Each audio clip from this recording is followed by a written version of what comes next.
Welcome back to The Changemakers and part 2 of our conversation with Katrina. Coming up. It is incredibly important that we try to support our young women to be confident in themselves. You will only be happy if you're doing something that you want to do, and surely that's success, isn't it, if you're happy? Just a very surreal moment when you realise that I'm just a girl from Cumbria who's suddenly managed to make it to Westminster Abbey. Yeah, really bizarre. Welcome to The Changemakers, a new podcast shining a light on the people who dedicate their careers to changing the lives of others. I'm Lydia Parkin. And I'm Claire Edwards. We're both former journalists who now work in the third sector. In this podcast, we will talk to society's fixers, menders, mopper-uppers and fighters about why they do their job, what they see in their work and why it matters. This is a commentary on our world and the lives of the often unsung heroes within it, who can only do their work because members of the public choose to support them through donations or fundraising activity. To them, their job may just be that, their job. But to us, it's remarkable what they do and achieve every day. Their stories deserve to be heard. Now, I'm really hoping there are some former Brownies listening who can recite this along with me. I promise to do my best, to love my God, to serve my Queen and my country, and to keep the Brownie Guide law. It's been a fair few years since I was a Brownie, yet I can still reel off that promise, which has been tweaked a little in the last decade, not least because they now serve the King. The reason I'm taking you on this trip down memory lane is because we're heading into part 2 of our conversation with Katrina Moffat.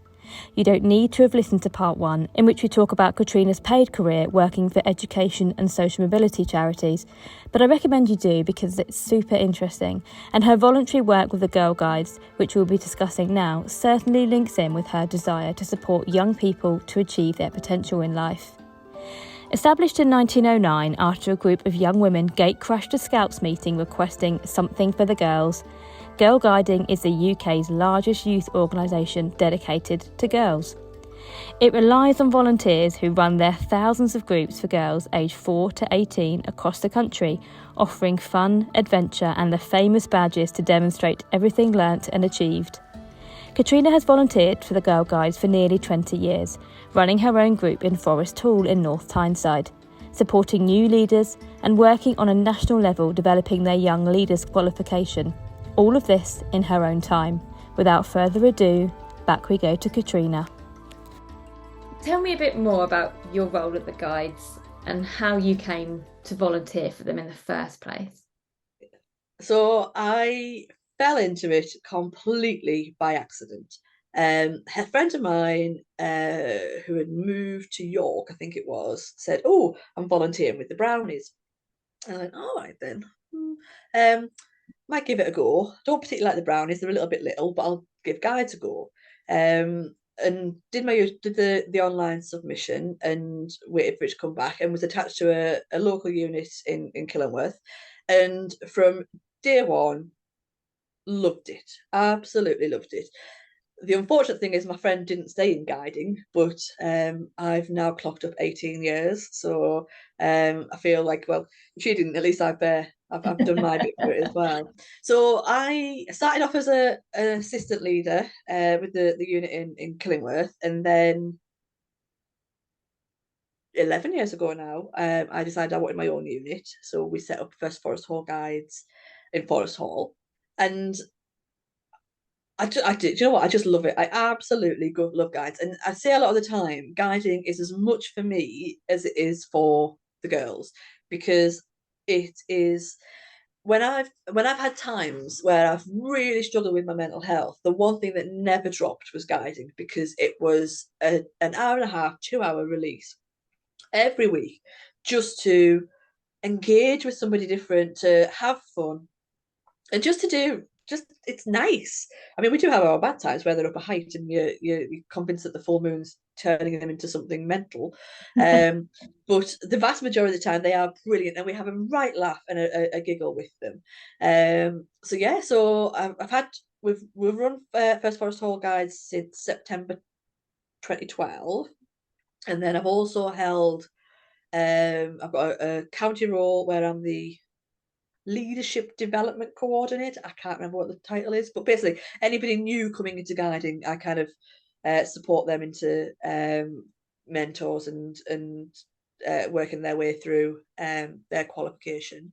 And then most recently, I took on the national role to redevelop the young leader qualification, and that I love being part of that, because I am a huge advocate for girls leading and doing their own thing and getting the best out of it. So this will now, when we're ready to launch, will really support young women of all ages, because it's going to go right through the different phases to develop their leadership skills, which can never be a bad thing. More women in leadership.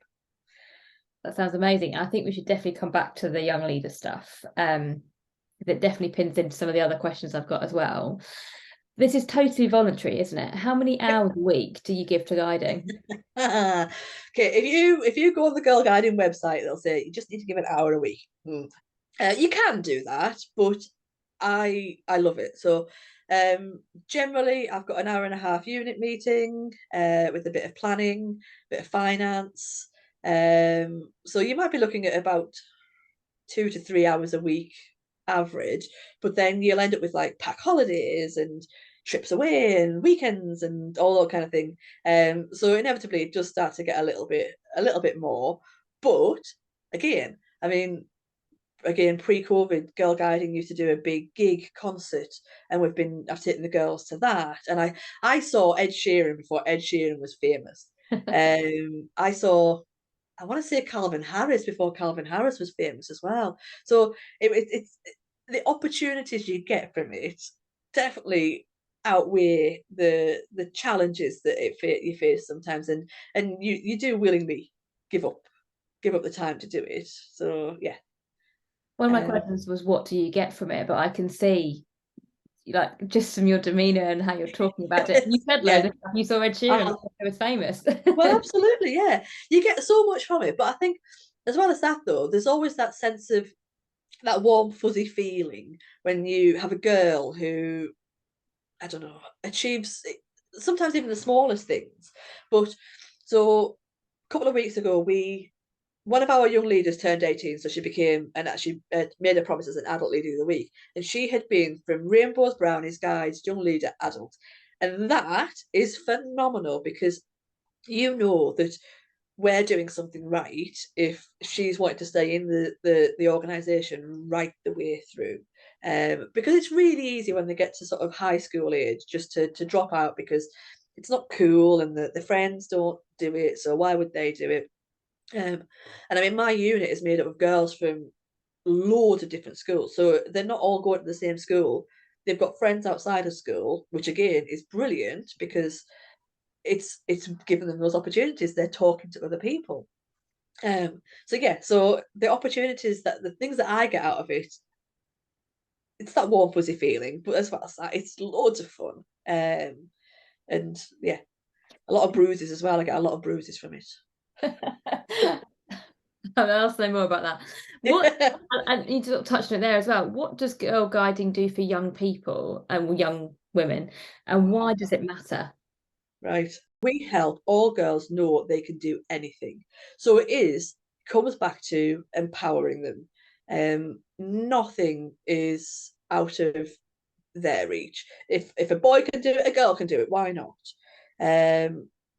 So yeah, so it is really giving those girls adventure and opportunity and a safe place to do it as well, so that they come to guides and they know it's a girl only space, that they can relax whilst they're there and not have to worry about kind of the pressures that are going on outside in the big wide world out there. They've got an hour and a half of dedicated time to them.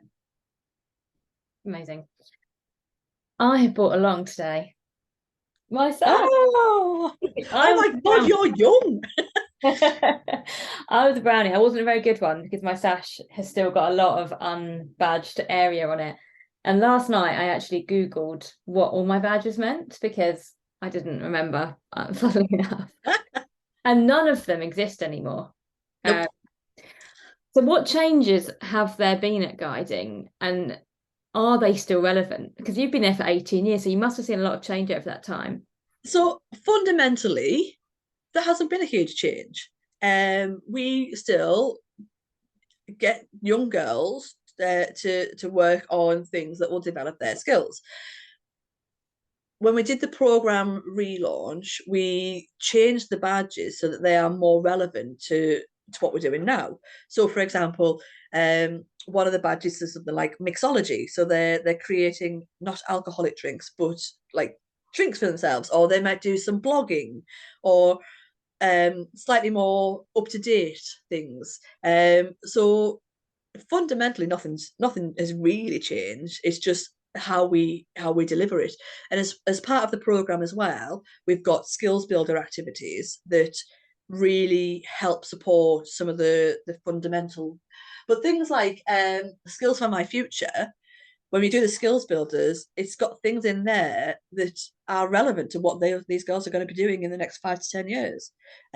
So gone are the days of making a cup of tea in your leader's house. I've got that, and I've got my, what was it? The cup. Your hostess badge, is it? Hostess badge, and I've got my home safety badge. Yeah. I also got my athlete badge, which I was quite surprised that I managed to achieve. But there you go. I think if you look at the program now, it still offers the range though. So you'll still have sporty ones and adventurous ones and reading and sort of some more sedate ones, but it still just gives the girls a chance to develop their skills in different areas. So yeah, hasn't changed much realistically, and so that makes it even more relevant now, because we're not doing all the old hostess badges and things like that. We're actually making sure that the young people that are coming out of Girl Guiding now have skills that they can use for the future. Yeah. And actually that then probably brings us back to the young leader qualification, doesn't it, really, and your role in that. And actually I could see from the development of the program that the guys do consult a lot with the young people that are working with them. Like tell me a bit more about the young leader qualification you're working on, and what that looks like and what it means for the people who have gone on that program. I mean, there's absolutely zero point in developing projects and worksheets and whatever it is we're doing without the input of the leaders and the young people. So the young leader program, the offer that we're redeveloping, we set out from the beginning knowing that we were going to have a young leader working group that would help co-create the actual content. And we've done 2 weekends away with them, and I cannot begin to tell you how amazed I am at what their input has been. It's just like on a different level. It's things that I wouldn't think about as an adult. And so I kind of look at it from being a leader and say, well, I've got to support the young person to do this, but they're looking at it from their point, saying this is what we need to be doing. So that co-creation is incredibly important and really valuable, because it just means that when we do put this new offer out, it'll be, as Girl Guiding is, girl-led. And that's what we're supposed to do. So yeah, but in terms of the actual the offer, we've thrown it up in the air, and none of it's come down in the same way as it had previously. We have overhauled it, and I can't go into much detail because it's not out there in the general public just yet, because we're still working on it.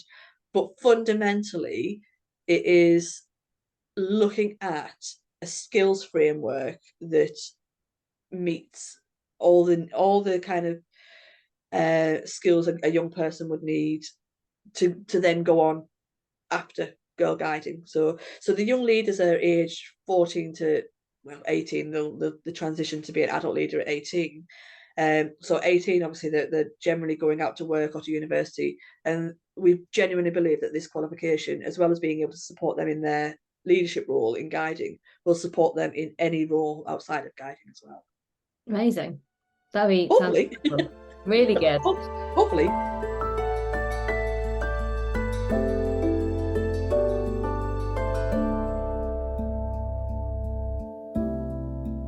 And sort of talking about the consultation that guides seem to do with their young people, they do this girls' attitude survey every year. And actually last year's results, there were some, quite sad statistics that came from that, such as 59% said they'd like to change many things in their life. And over a third of the girls thought that they're behind in class because of the pandemic. And actually, those who live in areas of high deprivation were more likely to think this, which obviously then ties back to your work in social mobility and education. Yeah. How do you see the guides in terms of supporting young women, and how does that reflect what you see week to week with the young women you work with? Do you get exposed to what they're going through, and are you supporting them in that way as well? I can only talk about this from my perspective, and we don't tend to get a lot of outside coming in, and I think that is because we encourage them to leave the outside and just come and be while you're here. But having said that, in terms of things like how they feel about themselves, we had an experience just the other week actually, where one of our new girls had spotted some of her school friends in the park and had decided that she wasn't coming to guides that day because she was too embarrassed and couldn't possibly come into guides. So it is incredibly important that we try to support our young women to be confident in themselves.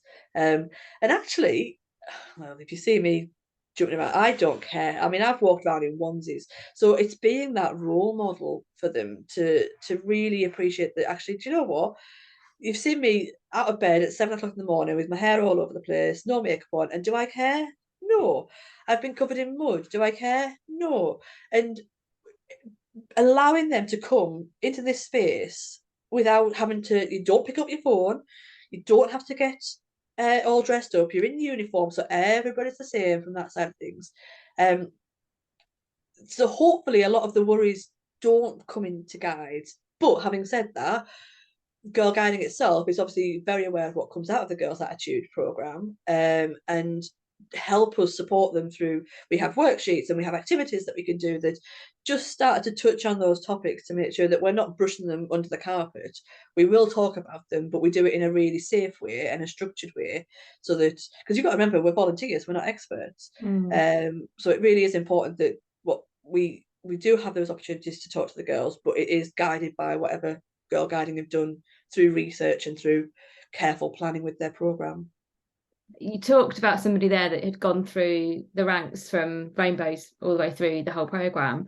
How do you see the Girlguiding role in driving change in young women? What differences do you notice that you think perhaps you wouldn't see if they hadn't come to guides? I know it's difficult to know that because you don't know what would have happened, but yeah.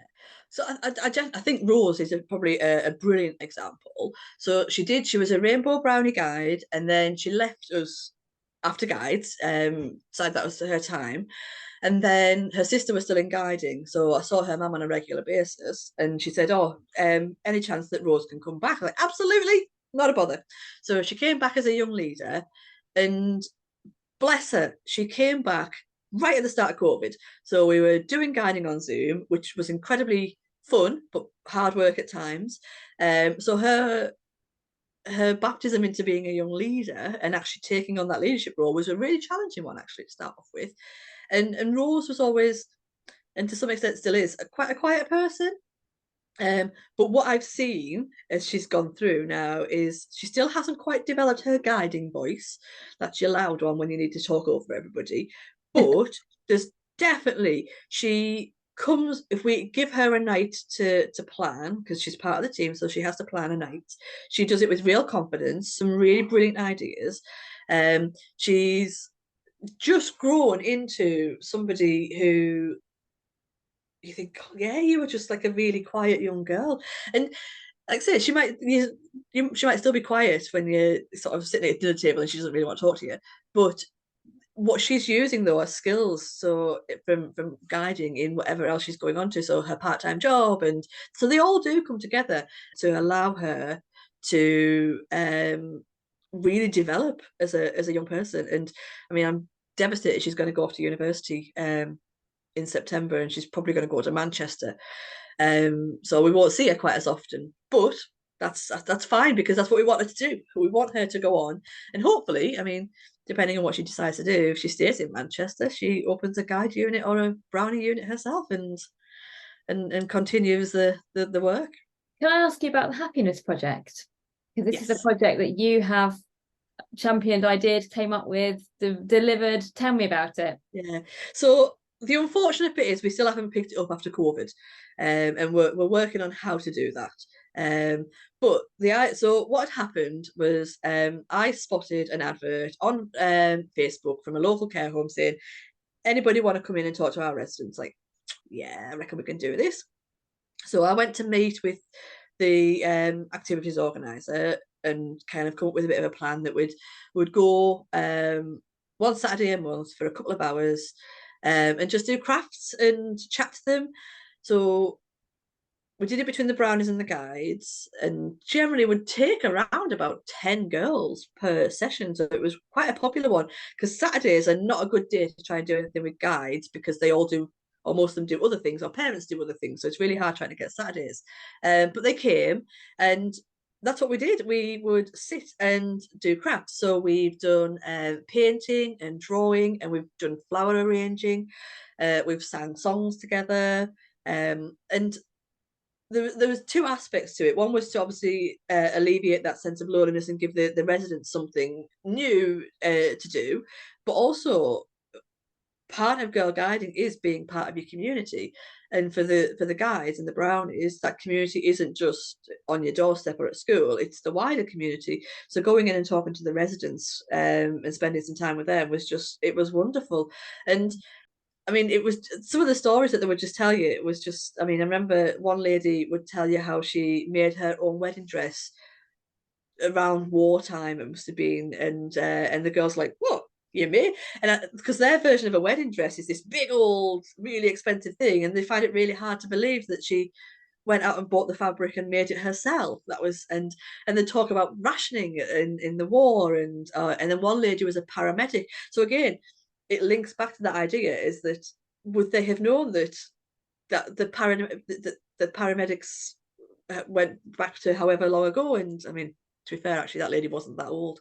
But it's still given those opportunities to talk about their careers and what they did when they were younger, and pass it on to the next generation. So, and yeah, just an absolutely really lovely project to be involved in. And I've got a lot of money still sitting there that's ring fenced for it. So I just need to work out how best to get it back underway safely. And I guess the impact of that Happiness Project, as you sort of touched on there, was both beneficial for the guides and for the people who were in the care home who needed that company and change. Absolutely. And for us as the leaders, because we generally didn't do much. We were just kind of there as admin, like handing out pens and paints and things like that. But the buzz when you could hear them just chattering away was just, I mean, who doesn't like a little bit of an injection of happiness? And it was just that. So yeah, really lovely. I did a very technical and highly professional survey last night on my Instagram, asking people what words they would say if I said girl guiding to them. And the results were mixed, but largely really positive. So the word adventure came up lots of times: fun, friendship, leadership, community. One person said selling cookies. I'll do that very often. but I think most of it was spot on.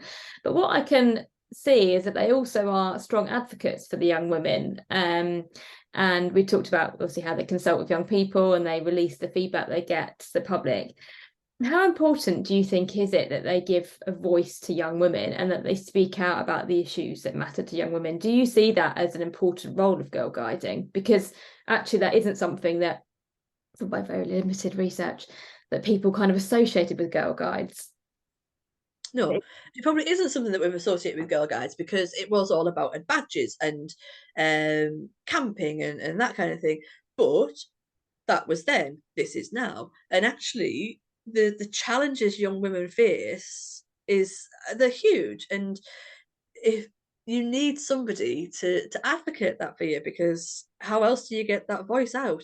And actually what Girl Guiding have got as well are their own young advocates as well. So it's not just coming from the adults in there who are talking about the surveys and things.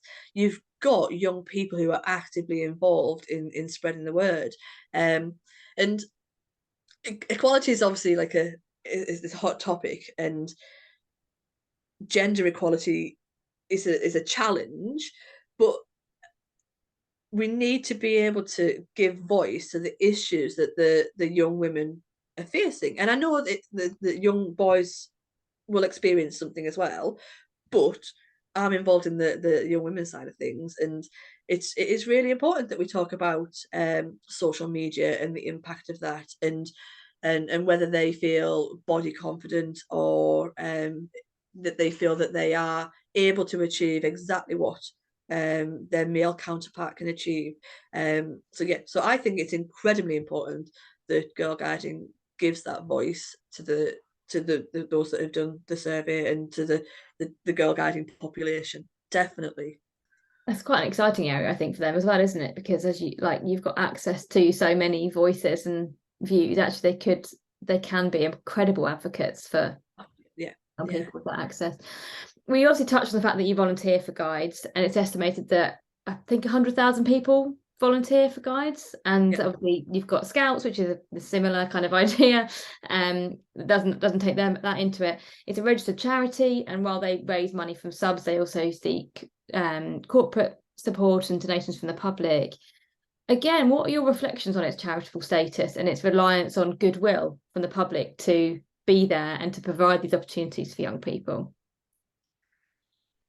I feel I'm less concerned about this one as I would be for education, because education's fundamental. Girlguiding is about those opportunities that we want to offer. So, like I said, if the government could get education right, then charities can get this bit right. But we are challenged because running a charity at this level is incredibly expensive, and we do need that income to come from other areas. But as well as that, though, it is to support those young people whose families might not be able to afford to do it. I'm really lucky. We haven't had to. I always offer support for subs, because I genuinely don't want any girl not to come to guides because they can't afford to. Or I have offered support with uniform, and that has been taken up. So if we as a national charity can provide this opportunity and some level of support if needed to the units that are running, then that's great, because it shouldn't always fall down to the parents to be expected to pay for these opportunities. And you don't always want the parents that can pay. So I'll have effectively a private school of guiding. No, I want everybody to be involved in guiding, regardless of what that background is. So if government sorts out education, charities can work on the good stuff, the fun stuff. We have to touch on the New Year's Honours List and your British Empire Medal. Congratulations for that, which is for services to young people in North Tyneside. How did it feel to receive that award? I still think it's a bit of a ridiculous one. I don't think that's the right word. I'm incredibly honoured and proud to have received it, but I'm more honoured that somebody took the time to write that nomination for me, because it's not an easy nomination, and somebody actually thought that I was worthy of giving up that time to do that. And actually, if what it means in having it, that I can do something with it and do more with it, then that's got to be a good thing. I mean, I don't do guiding for recognition. I do guiding because I love it. I'm not a school governor for recognition. I have a genuine interest in education.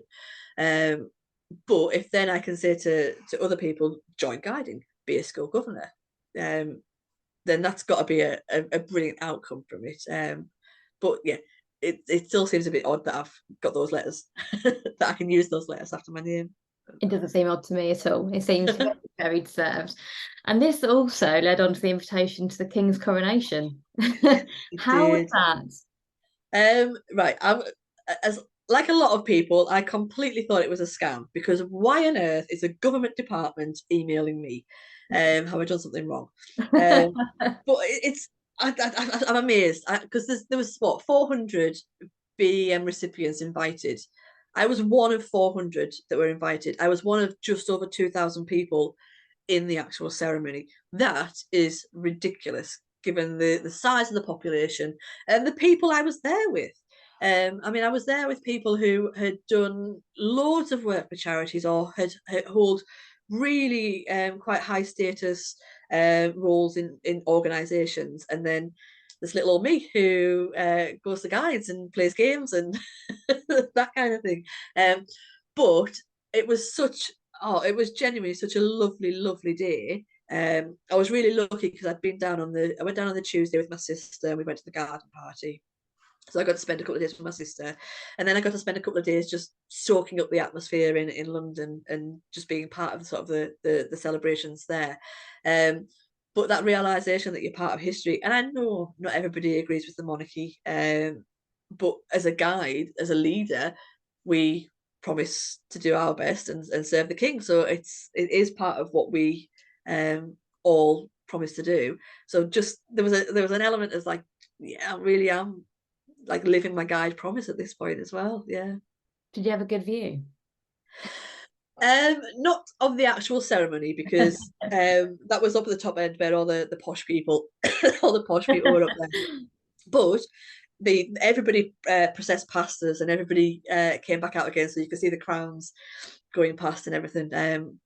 I didn't see Louis. That was the only downside, because everybody else had stood up by that point, and he was just a little bit too little for me to catch the top of his head. But it was absolutely lovely. Just a very surreal moment when you realise that I'm just a girl from Cumbria who's suddenly managed to make it to Westminster Abbey.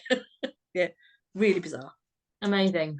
Yeah. And which leads me beautifully on to, what does success look like to you, to the girl from Cumbria, to where you are now? What does success look like?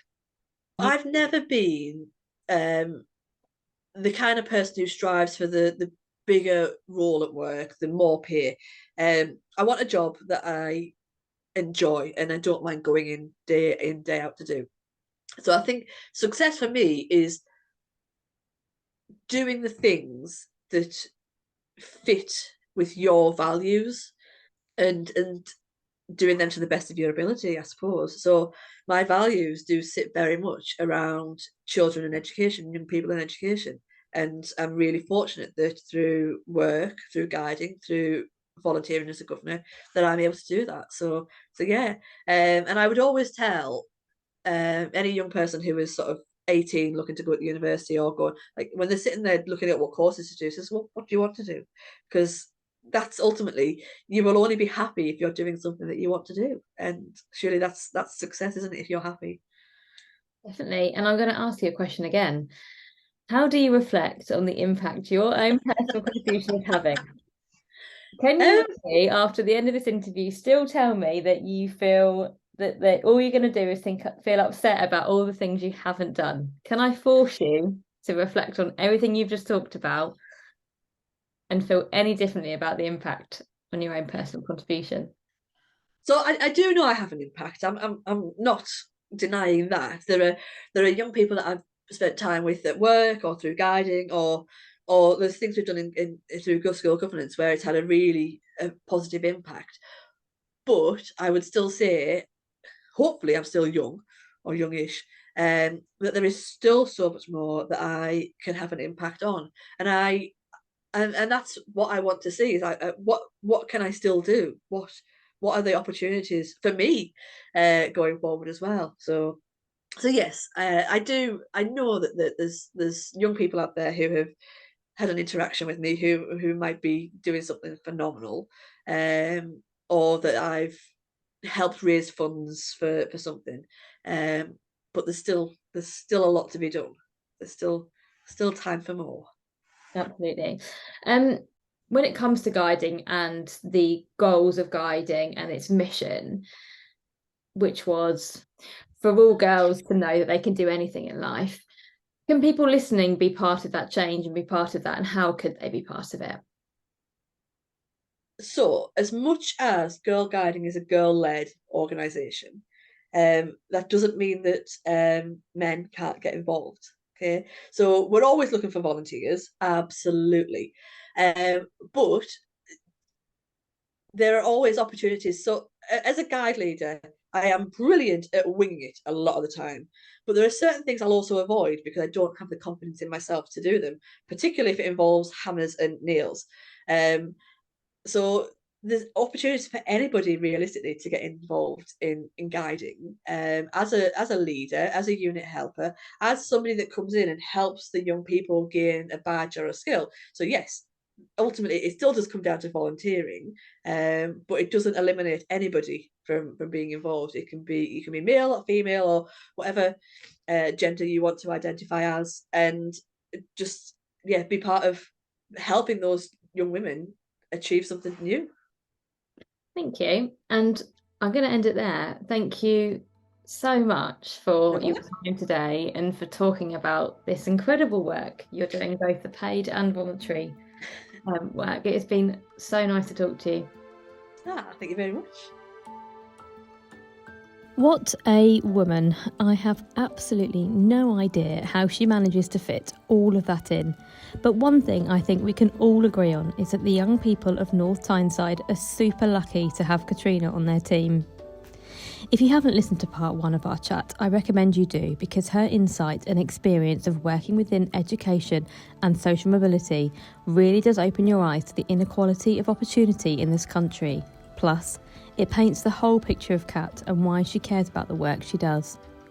Thank you for listening. As always, please like, rate and subscribe, as it'll help us reach more people so they can learn about the brilliant change makers we're hearing from. You can also find us on Instagram @TheChangeMakersPod. We'd love to hear from you and your thoughts on the series so far. But for now, this has been The Change Makers.